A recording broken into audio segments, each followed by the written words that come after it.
It was the first Saturday in March 1984.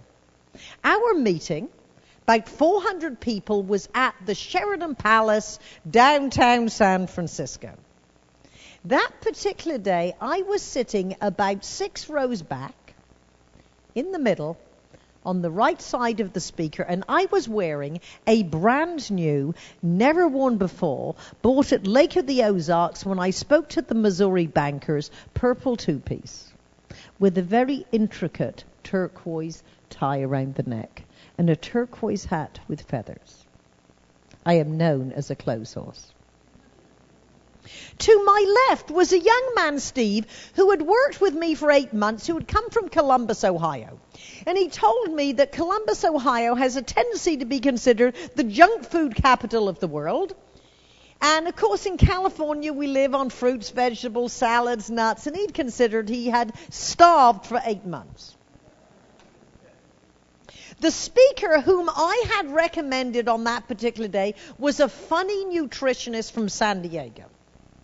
And she was on stage wearing a black skirt and a beautiful white pristine blouse. And she started her presentation as only you can to your own people. She told us of about the most embarrassing situation she'd ever had as a speaker. And, of course, you couldn't possibly tell an audience unless it was speakers. And she said she had thrown a Twinkie into the audience, hit a woman, ruined her outfit.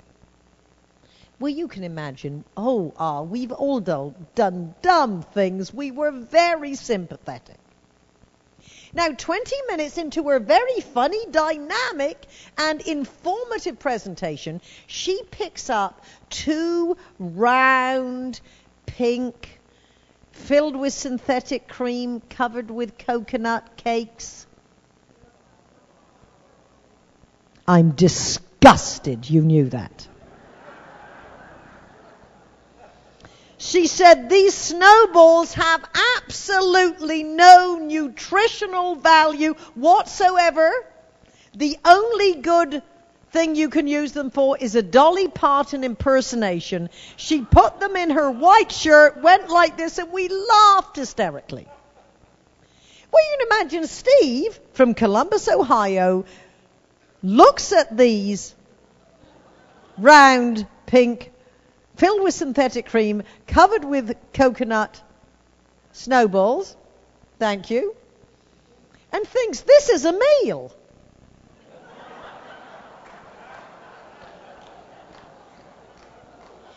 So he does exactly what you would have done, an automatic response. Now, I do not know what skill it takes to throw a cake with accuracy. I do not know what skill the speaker had to throw a ball with accuracy. I just know when Steve automatically put his hand up, she automatically reared back.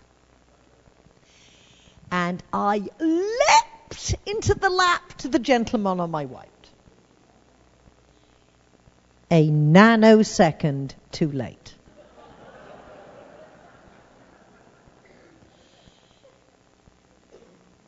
And this round, pink, filled with synthetic cream, covered with coconut,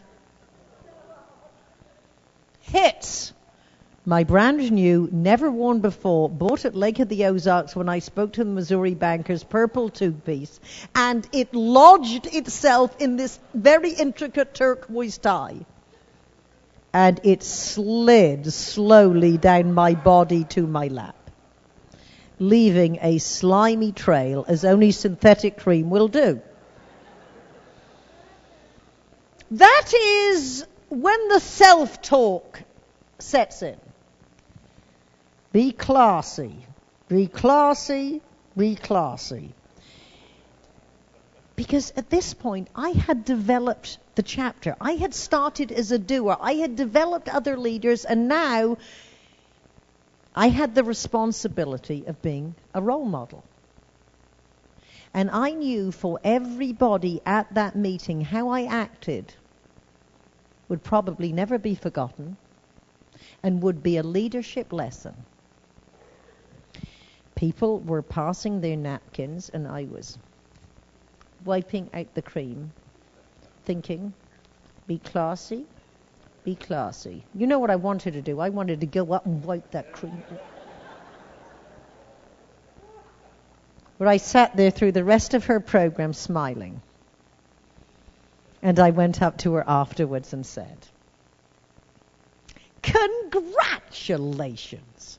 I have never witnessed such a magnificent reenactment of a disaster." So, ladies and gentlemen, remember, as a leader in your credit union, developing champions, there is a great responsibility with being a role model.